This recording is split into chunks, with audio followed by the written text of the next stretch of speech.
got thrown out in front of coworkers, I made them pay when the truth came out. You never forget the day your entire career is yanked out from under you. I was sipping burnt office coffee when they walked in legal, HR, the CFO. And the moment I saw the briefcase, I knew this wasn't just a review. The morning had started like any other Tuesday. I'd arrived at Meridian Financial at 7:45 a.m., 15 minutes early as always, clutching my usual Veni coffee from the lobby cafe. The elevator hummed its familiar tune as I rode up to the 32nd floor, where I'd spent the last 6 years climbing from junior analyst to senior financial investigator. My corner cubicle overlooked the city skyline, and on clear days like this one, I could see all the way to the harbor.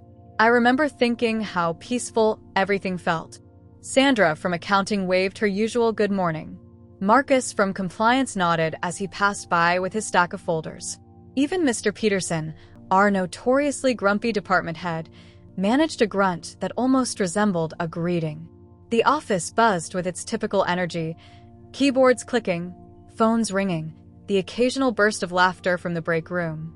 I settled into my chair, powered up my computer, and began reviewing the quarterly expense reports I'd been working on. Numbers had always made sense to me in a way that people sometimes didn't. They told stories, revealed patterns, exposed truths that hiding behind polite corporate smiles couldn't mask. It's what made me good at my job, maybe too good. At exactly 10:17 a.m., everything changed. The elevator doors opened with their usual soft ding, but the footsteps that emerged weren't the casual shuffle of everyday office workers. These were purposeful, heavy, urgent. I looked up from my screen to see a formation that made my stomach drop. Linda Morrison from Legal, walking with her trademark stern expression, Janet Walsh from HR, clutching a thick manila folder against her chest like armor, and behind them, CFO Robert Hayes himself, a man who rarely descended from his executive floor unless something serious was happening. But it was the fourth person that made my blood run cold. A woman I didn't recognize, wearing a crisp navy suit and carrying a black leather briefcase that looked like it meant business. Everything about her screamed federal authority. The way she walked, the way she surveyed the office, the way other employees instinctively stepped aside as she passed. The entire floor fell silent. Conversations stopped mid-sentence. Phone calls were hurriedly ended.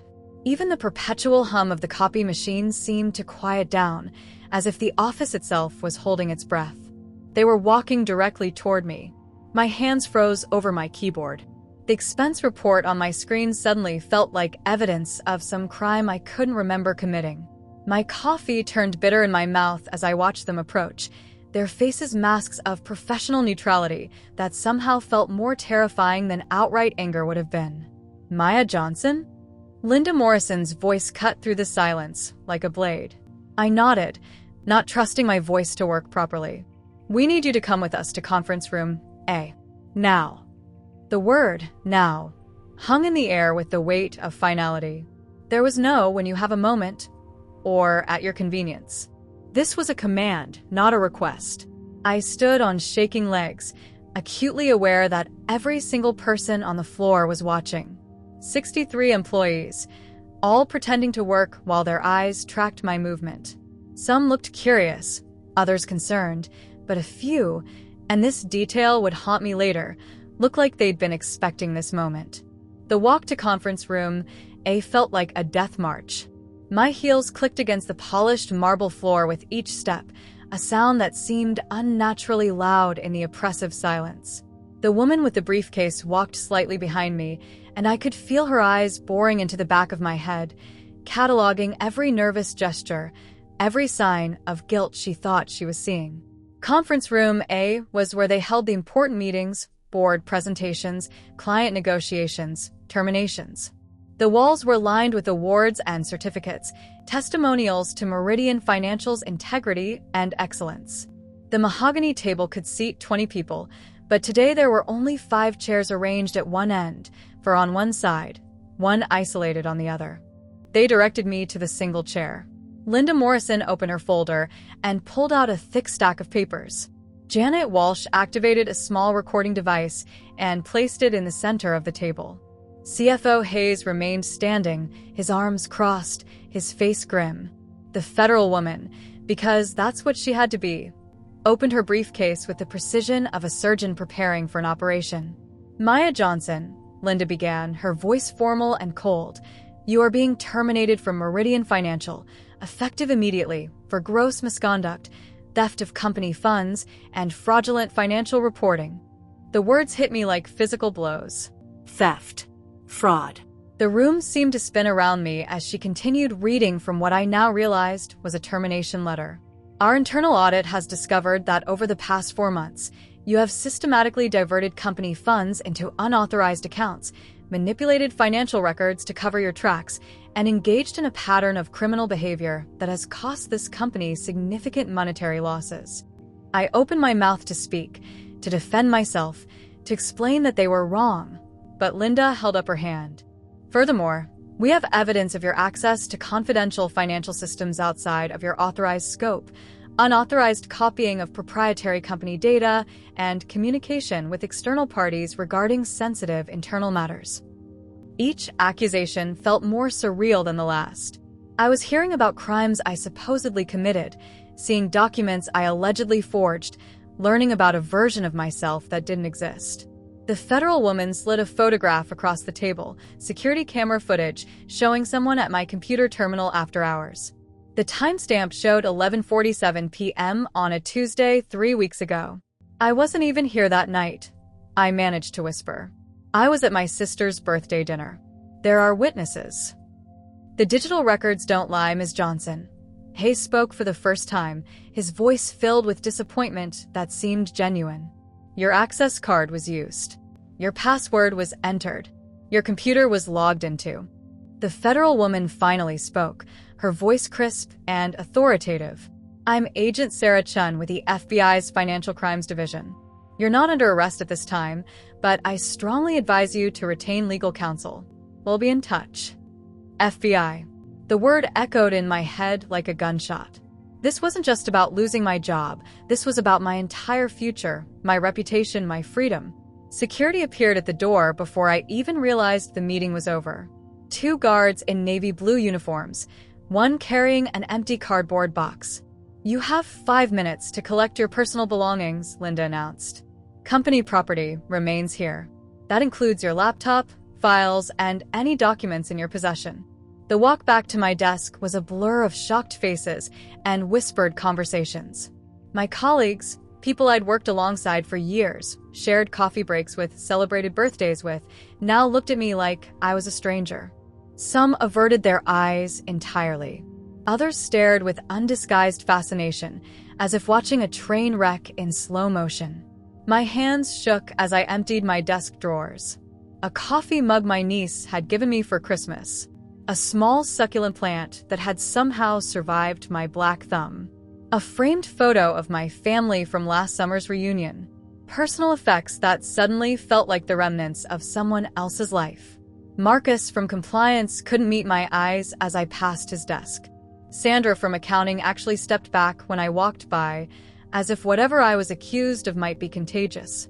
The entire floor watched in complete silence as the security guards escorted me toward the elevator. Just before the doors closed, I caught sight of someone standing by the executive offices. Vice President William Thorne, a man I'd barely spoken to in all my years at the company, was watching from the 33rd floor balcony through the glass partition. Our eyes met for just a moment across the distance. And in that split second, I saw something that chilled me to the bone. It wasn't surprise or disappointment or even disgust at my supposed crimes. It was relief. Pure, unmistakable relief, like a man who had just watched a major problem walk out of his life forever. The elevator doors closed, and I began my descent, not just to the ground floor, but into a nightmare I was only beginning to understand. As the numbers above the door counted down from 32 to 1, I realized that everything I thought I knew about my life, my job, and the people I trusted was about to change forever. But I didn't know yet that they had made one critical mistake. They thought they were burying the truth along with my career. They had no idea that for the past 4 months, I had been digging up something far more dangerous than they ever imagined. I didn't steal from them, But they had everything to fear from me, because for the last 4 months, I'd been quietly tracking millions that had no business existing in our books. It started on a rainy Thursday in March. I remember because my umbrella had broken that morning, and I'd arrived at work soaked and irritated, my hair a mess and my shoes squelching with every step. Sometimes the worst days lead to the most important discoveries. I was reviewing the quarterly vendor payments when I noticed something odd in the accounts payable system. A payment for $247,832 to something called Coastal Development Solutions. The name meant nothing to me, but the amount was significant enough to warrant a second look. What made it strange wasn't the size. We regularly paid contractors much more, but the approval chain. It had been fast-tracked through the system with electronic signatures from 3 different vice presidents, including William Thorne. Curious, I pulled up the contract details. Coastal Development Solutions was supposedly providing infrastructure consultation services for our new Miami branch. But here's the thing. I'd been to Miami just 2 months earlier for the branch opening. I'd walked through every floor, met with the local team, reviewed their setup costs. There was no infrastructure consultation happening. The branch was in a fully renovated building that had been move-in ready.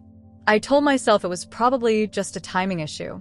Maybe the consultation had happened before my visit, or perhaps it was for future expansion plans I wasn't aware of. I almost let it go. Almost. But something nagged at me. Call it instinct, call it professional paranoia, but I couldn't shake the feeling that something was wrong. So I dug deeper. That's when I found the second payment. Then the third. Then a whole pattern that made my blood run cold. Over the next week, working late into the evenings when the office was empty, I traced payment after payment to companies that shouldn't exist. Apex Consulting Group, Maritime Strategic Services, Atlantic Bridge Holdings. Each one receiving substantial payments for vague services like operational efficiency consulting and strategic development initiatives. Each payment approved by the same rotation of executives.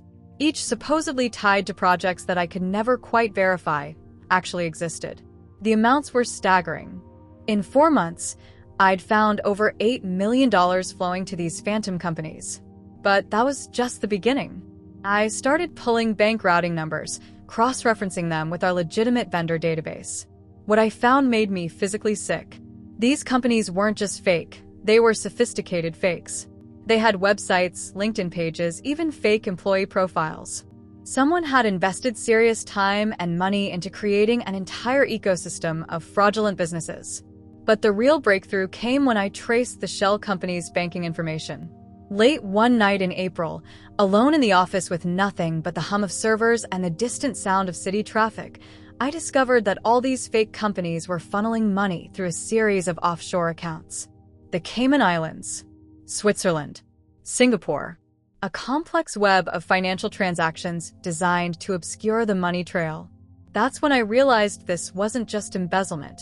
This was money laundering on a massive scale. I should have gone to the FBI immediately. I should have reported it to the board, to the SEC, to anyone who would listen. But I didn't. And that decision probably saved my life. Instead, I did something that went against every protocol I'd ever been taught. I started copying everything to a personal drive. Bank records, email communications, contract documents, wire transfer receipts. I photographed computer screens with my phone. I printed hard copies and smuggled them out in my purse.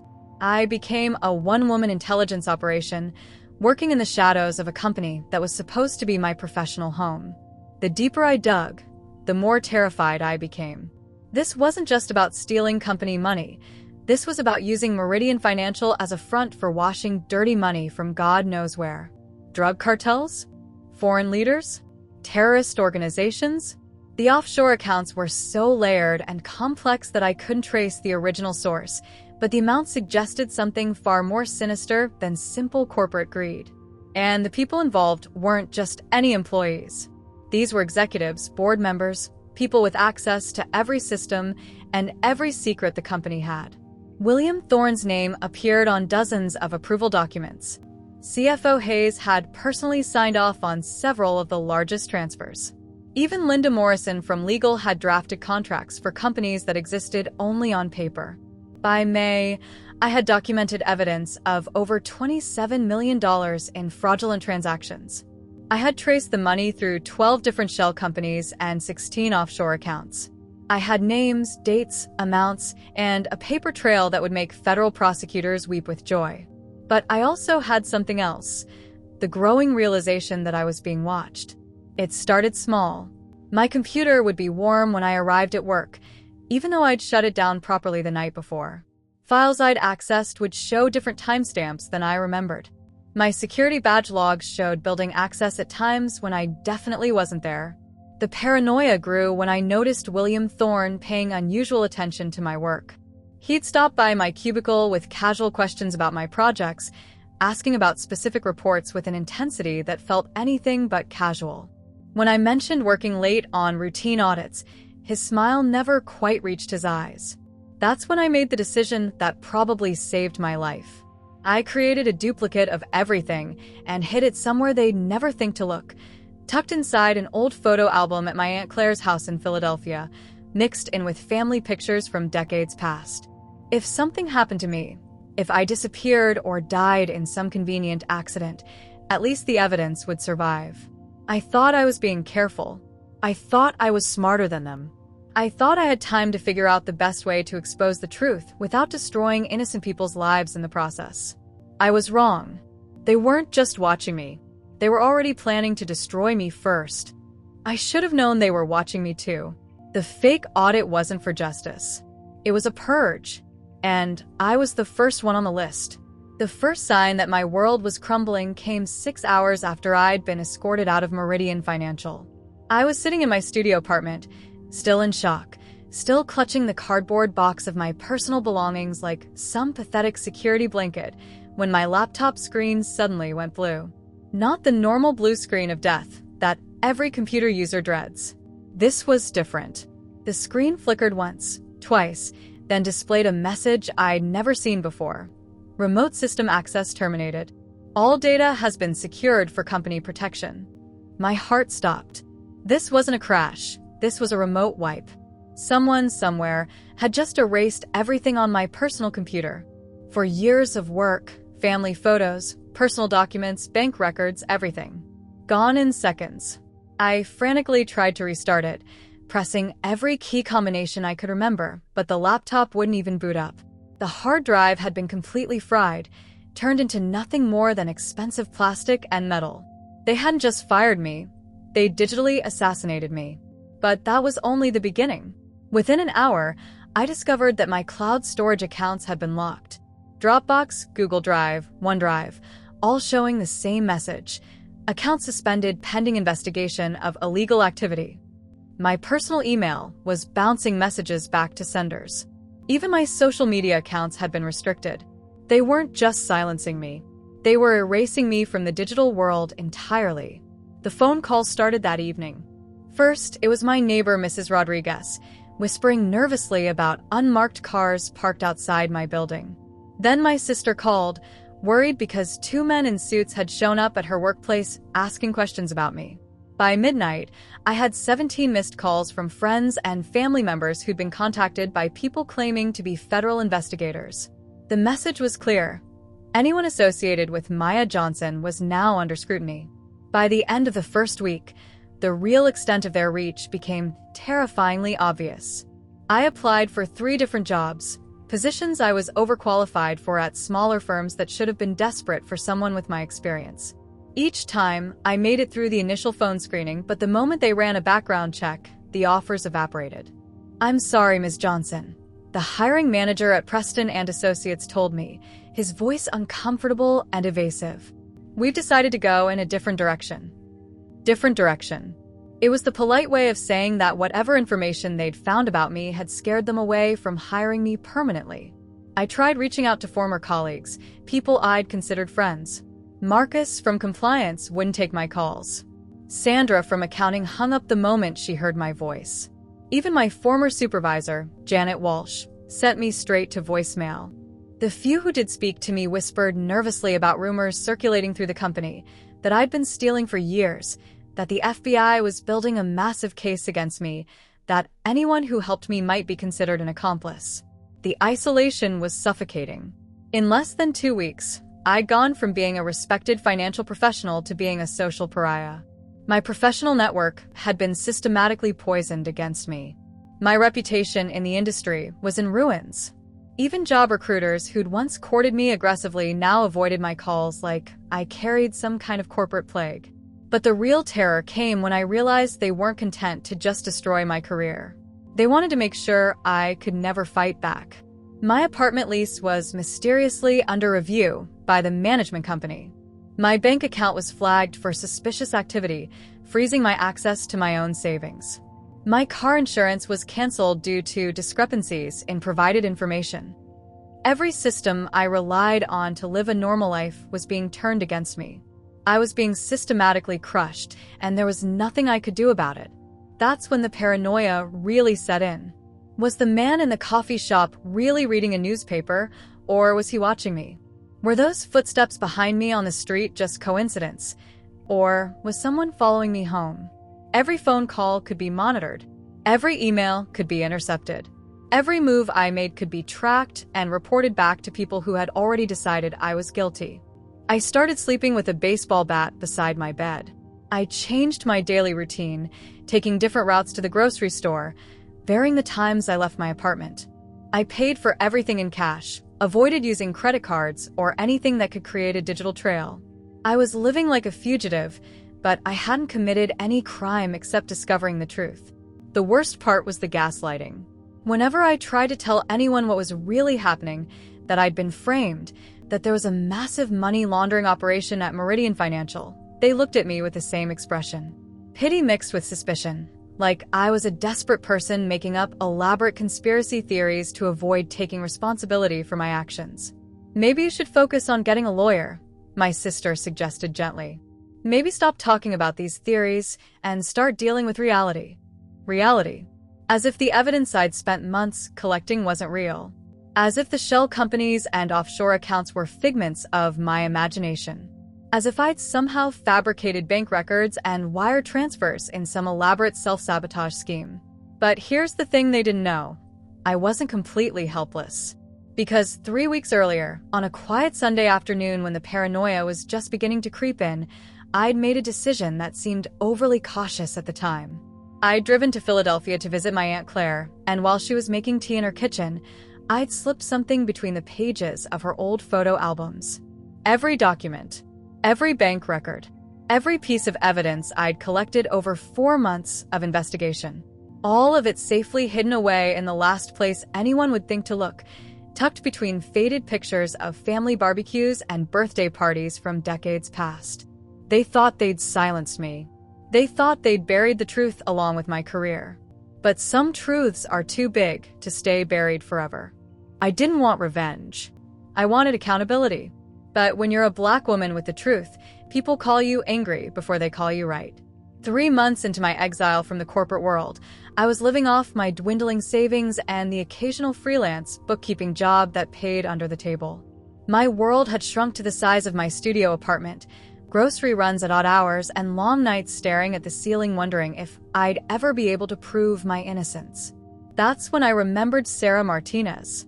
2 years earlier, I'd volunteered to help a nonprofit organization called Community Financial Justice review their books pro bono. Their finances were a mess, donated money going to the wrong accounts, grant funds being misallocated, the kind of honest mistakes that could destroy a good organization's reputation. I'd spent 3 weekends straightening out their records, asking for nothing in return except the satisfaction of helping people who were trying to make a difference. The nonprofit's media contact had been Sarah Martinez, an investigative journalist who specialized in financial crimes. She'd written several articles about corporate fraud, corruption, and the ways powerful people used complex financial systems to hide their crimes. More importantly, she'd seemed genuinely interested in protecting whistleblowers and exposing the truth, even when it was complicated and dangerous. At the time, we'd only exchanged a few emails about filing deadlines and tax documentation. But I remembered something about her. She'd mentioned that she was always looking for sources willing to expose financial wrongdoing, and that she understood how scary it could be for regular people to go up against powerful institutions. Finding her contact information took some creativity since my usual internet access was compromised. I used the public library's computers, creating a new email account with a fake name and reached out through an encrypted messaging service I'd never used before. The message I sent was simple: I have evidence of a $27 million money laundering operation at a major financial firm. Are you interested? Her response came back within 6 hours. Yes. When can we meet? The meeting took place in a small diner in Queens, far from Manhattan's financial district and the world where William Thorne and his associates might spot me. Sarah Martinez was younger than I'd expected, maybe early 30s, with sharp eyes and the kind of energy that suggested she lived on coffee and deadline adrenaline. Before we start, she said, sliding into the booth across from me, I need to know if you're the Maya Johnson who was fired from Meridian Financial for embezzlement. I nodded, expecting her to leave immediately. Instead, she leaned forward. Tell me why you didn't do it. For the first time in months, someone was actually asking for my side of the story, not assuming my guilt, not looking at me with pity or suspicion, but genuinely wanting to understand what had happened. The words came pouring out: the discovery of Coastal Development Solutions, the fake companies, the offshore accounts, the systematic pattern of money laundering that I'd uncovered over 4 months of careful investigation. Sarah took notes on everything, asking detailed questions about dates, amounts, and names. When I mentioned the evidence I'd hidden at my aunt's house, her eyes lit up. You have documentation? Physical proof? Hundreds of pages. Bank records, wire transfers, email communications, contract documents. Everything. We need to get that evidence, she said. And then we need to verify everything independently. If what you're telling me is true, this isn't just embezzlement. This is a federal crime involving multiple agencies and possibly international money laundering networks. The trip to Philadelphia felt like a covert military operation. We drove Sarah's car, took indirect routes, and paid for everything in cash. Aunt Claire was confused but cooperative when I explained that I needed to retrieve some important documents I'd left with her. Are you in some kind of trouble, baby? She asked, her weathered hands patting my cheek with the same tenderness she'd shown when I was 8 years old and had scraped my knee. I'm trying to get out of trouble, I told her. These papers might be the only way. The photo albums were exactly where I'd left them, tucked away in the back of her bedroom closet. Between pictures of family reunions and childhood birthdays, Sarah and I found every piece of evidence I'd collected. Bank statements showing impossible transaction patterns. Email chains discussing consulting fees for services that didn't exist. Wire transfer receipts routing money through shell companies in 3 different countries. This is incredible, Sarah whispered, photographing page after page with professional precision. This isn't just fraud. This is a sophisticated criminal enterprise. Back in New York, Sarah spent 2 weeks verifying everything I'd given her. She contacted banking experts, consulted with federal law enforcement sources, and cross-referenced the shell company information with international databases. Every lead I'd provided checked out. Every suspicion I'd raised proved accurate. The breakthrough came when she discovered that several of the offshore accounts I'd traced were already under investigation by federal authorities for completely different crimes: drug money from Mexican cartels, arms dealing profits from Eastern Europe, and corruption payments from African mining operations. Meridian Financial wasn't just laundering money. They were laundering money for some of the most dangerous criminal organizations in the world. Maya, Sarah said during one of our clandestine meetings, we need to contact the FBI. This is bigger than either of us can handle alone. That's how I found myself sitting in a federal building in Lower Manhattan, across from Agent Jennifer Liu from the FBI's Financial Crimes Task Force. The same agency that had supposedly been investigating me was now listening to my evidence with intense interest. Ms. Johnson, Agent Liu said after reviewing my documentation, are you aware that you've uncovered one of the largest corporate money laundering operations we've seen in the past decade? I wasn't aware of that. I was just a financial analyst who'd noticed some numbers that didn't add up. We're going to need you to make a formal statement, she continued. With your evidence and testimony, we can build a case that will bring down everyone involved in this conspiracy. But I have to warn you, once we move forward, these people will know that you're the source. They'll try to discredit you, intimidate you, maybe worse. I thought about the past 3 months. The isolation, the destroyed reputation, the systematic campaign to erase me from professional existence. They'd already tried to destroy me once. Agent Lou, I said, they've already done their worst. Now it's my turn. The recording session lasted 6 hours. I told them everything, backed up every claim with documented evidence, and provided them with a roadmap to unravel a criminal conspiracy that stretched from Manhattan offices to Caribbean banks to criminal organizations around the world. 2 days later, Sarah Martinez published her first article, Whistleblower Exposes $27 Million Laundering Scheme at Major Financial Firm. The fight was just beginning. One day I was trash. The next, I was headline news. But no one apologized for clapping when I was escorted out. Sarah's first article hit the internet at 6 a.m. on a Wednesday morning. By 7 a.m., my phone was ringing nonstop. By 8 a.m., news vans were parked outside my apartment building. By noon, I was trending on Twitter with hashtags I'd never imagined would be associated with my name. Hashtag Meridian Scandal, hashtag Whistleblower Truth, hashtag Financial Crimes Exposed.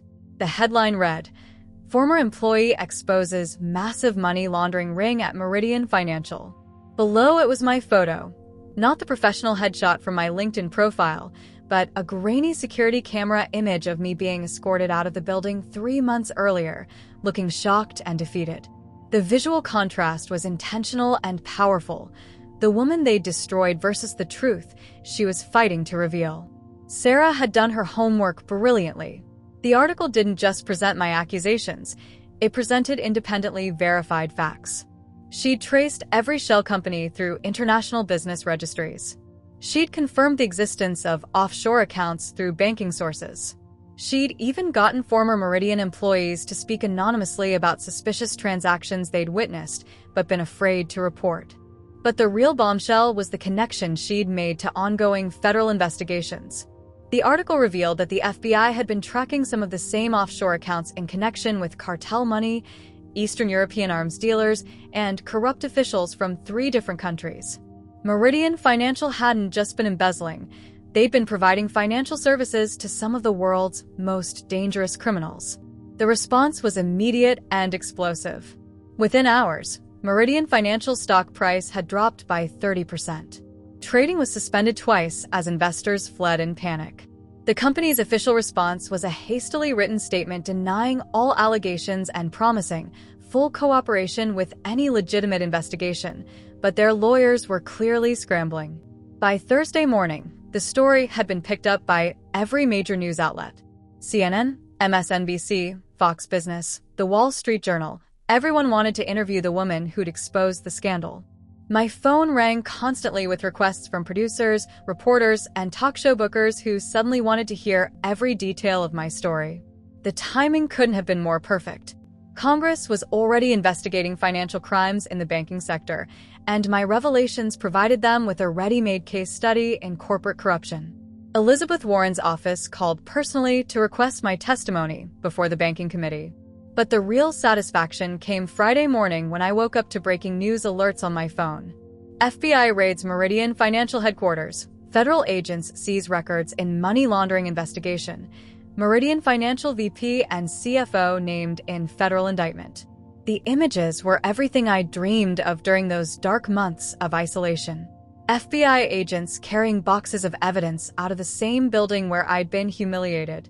William Thorne and Robert Hayes, the men who'd orchestrated my destruction, walking out in handcuffs with their expensive suits wrinkled and their confident smirks replaced by the grim expressions of people who knew their lives were over. The indictment was 47 pages long and read like the plot of a Hollywood thriller.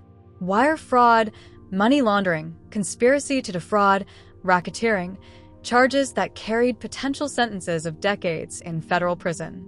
The document detailed exactly what I discovered months earlier, a sophisticated operation that had funneled over $50 million through fake companies to criminal organizations around the world. But what shocked me most was how many people were involved. It wasn't just Thorne and Hayes. 7 vice presidents, 3 board members, and a dozen mid-level managers had all played roles in the conspiracy. People I'd worked alongside for years. People who'd smiled at me in the hallway while knowing that I was getting too close to their secrets. The media attention was overwhelming. Every interview request came with the same angle: brave whistleblower takes on corporate corruption. I appeared on morning shows, evening news programs, and podcast interviews, telling my story over and over again. The narrative was always the same.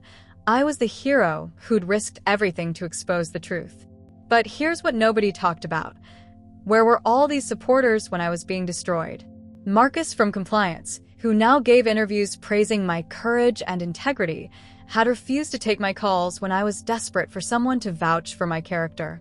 Sandra from accounting, who told reporters she'd always suspected something wasn't right, had literally stepped away from me like I was contagious when I was being escorted out. My former colleagues were suddenly eager to be associated with my story, rewriting history to make themselves look like they'd been on my side all along. They gave quotes about how they'd always believed in Maya's honesty and how they'd suspected there was more to the story. But not one of them had reached out during those 3 months when I was being systematically destroyed. The company tried to control the narrative by announcing a comprehensive internal review and promising to implement stronger oversight procedures. They brought in a crisis management firm that issued carefully worded statements about being shocked by these allegations and committed to the highest ethical standards. But the damage was done. 3 more news outlets published follow-up investigations, each revealing additional details about the scope of the conspiracy. International banking authorities opened their own investigations. The SEC announced a comprehensive audit of Meridian Financial's books going back 5 years. By the end of the week, the company's stock was nearly worthless. The board of directors had fired the entire executive team and brought in an outside management company to oversee operations. Clients were withdrawing billions in assets, and there were rumors that the company might not survive the scandal. I should have felt vindicated. I should have felt triumphant. After months of being treated like a criminal, I was finally being recognized as the truth teller I'd always been. But mostly, I felt exhausted and angry. Not at the criminals who'd tried to destroy me. I'd expected that from them. I was angry at all the people who'd abandoned me when I needed them most, and were now rushing to claim they'd supported me all along. The truth had set me free, but it had also shown me exactly who my real friends were. And the list was much shorter than I'd expected. Still, as I watched William Thorne's perp walk on the evening news, I couldn't help but smile. He'd looked so relieved when I was escorted out of that building 4 months ago. I wondered how relieved he felt now. They gave me a settlement. I gave it to my community. But the real win? My own firm, with my name on the door, and a line outside from the same people who once doubted me. The settlement negotiations took place in a conference room that could have been conference room A's prettier sister. Same mahogany table, same leather chairs, same floor-to-ceiling windows overlooking the city. But this time, I wasn't sitting alone on one side facing a panel of accusers. This time, I had 3 lawyers, a forensic accountant, and enough documented evidence to bury Meridian Financial forever. Our client is prepared to offer Ms. Johnson a settlement of $2.3 million, announced the lead attorney for Meridian's insurance company. The number hung in the air like a challenge. My lawyer, Rebecca Chin, no relation to the FBI agent, barely looked up from her notes. That's insulting. Ms. Johnson's career was destroyed, her reputation was systematically attacked, and she was blacklisted from an entire industry. We're seeking $8.5 million plus a formal public apology acknowledging her innocence. The negotiations went on for 6 hours. In the end, we settled for $6.2 million, a public statement clearing my name, and a letter of recommendation so glowing it practically nominated me for sainthood. But the money wasn't what mattered most to me.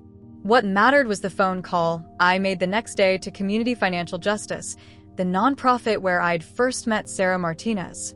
I want to establish a fund, I told their executive director, Maria Santos. Something to help whistleblowers who don't have the resources to fight back against corporate retaliation. Legal fees, living expenses, career counseling, whatever they need to survive the process of telling the truth. I donated $3 million to establish the Maya Johnson Whistleblower Protection Fund. The remaining settlement money went towards something I'd been dreaming about since those dark days of unemployment and isolation: my own practice. Johnson Financial Investigations opened 6 months later in a converted brownstone in Brooklyn. Not the gleaming corporate towers of Manhattan where I'd spent my early career, but something better. A place where I could do work that actually mattered. The brass nameplate on the door read, Maya Johnson, CPA, CFE, Forensic Financial Investigations. Every morning when I walked past it, I felt like I was reading my own resurrection story. The first clients were exactly who I'd hoped they would be: small business owners who suspected their partners were stealing, nonprofit organizations trying to track missing donations, individual investors who'd been victims of financial fraud. People who needed help but couldn't afford the big corporate firms that charged $500 an hour and required 6-figure retainers. But within 3 months, something unexpected started happening. The phone began ringing with calls from larger organizations: municipalities wanting independent audits, corporations needing compliance investigations, law firms seeking expert witnesses for white-collar crime cases. Word was spreading about the woman who'd taken down a $50 million money laundering operation, and people wanted her expertise on their teams. The irony wasn't lost on me. Many of the calls came from companies that wouldn't have hired me when I was desperate for work after being fired. Now that I had my own successful practice, they were eager to pay premium rates for my services. Maya Johnson Investigations. I'd answer the phone, never getting tired of saying those words. Miss Johnson, this is David Park from Sterling Financial. We have a situation that requires your particular expertise, and we understand you're the best in the field for this type of investigation. Sterling Financial. I remembered them. They'd been one of the companies that had decided to go in a different direction when I'd applied for a position during my blacklisted months. Now they wanted to hire me as a consultant at 3 times what they would have paid me as an employee. I appreciate your interest, Mr. Park, I'd say with professional politeness. My rate is $400 an hour, and I require a $25,000 retainer for new clients. If that works for your budget, we can schedule a consultation. The best part wasn't the money, though. The best part was the impact. In my first year, my investigations recovered $12 million in stolen funds for various clients. I helped shut down 2 Ponzi schemes, exposed 3 cases of nonprofit embezzlement, and provided evidence that led to 14 criminal indictments for financial fraud. But the case I was most proud of involved a small manufacturing company in Queens where the owner suspected his CFO was stealing. The CFO turned out to be funneling money through fake vendor accounts, exactly the same scheme I'd uncovered at Meridian, just on a smaller scale. The difference was that this time, when I presented my evidence, the business owner listened immediately and took action. No one questioned my credibility or demanded additional proof. My reputation preceded me now, and it opened doors instead of closing them. The media attention continued for months. I appeared on financial news programs as an expert commentator. Harvard Business School invited me to speak about corporate fraud detection. The FBI asked me to consult on similar cases involving complex money laundering schemes. During one television interview, the host asked me what I'd learned from the whole experience. I learned that the truth doesn't care about your comfort level, I said. It doesn't care if you're ready to hear it or if it's convenient for your business model. The truth just is. And sometimes, when powerful people try to bury it, it grows stronger underground until it breaks through the surface and changes everything. But the moment that meant the most to me came 6 months after opening my practice. I was working late in my office when I heard a knock on the door. Standing outside was a young woman, maybe 25 years old, clutching a folder full of documents. Ms. Johnson, she said nervously. My name is Angela Martinez. I work at a nonprofit, and I think my supervisor is stealing grant money. I don't know what to do, and I can't afford a lawyer, but I heard about your fund. I looked at her scared, determined face and saw myself 4 years earlier, holding evidence of crimes I didn't know how to report, terrified of the consequences of speaking up, but unable to stay silent. Come in, I said, opening the door wider. Let's talk about what you found. As I listened to her story and reviewed her documentation, I realized something profound. They hadn't just tried to destroy my career when they threw me out of that building. They tried to destroy my purpose, my identity, my belief that doing the right thing mattered. Instead, they'd given me something better than a job. They'd given me a mission. The brass nameplate on my door catches the morning sunlight every day when I arrive at work. But it's not just my name anymore. It's a promise. A promise that somewhere in Brooklyn, there's a place where the truth is worth fighting for, where whistleblowers can find help, and where justice isn't just a word in legal documents. They threw me out to bury the truth. But they forgot roots grow in dirt.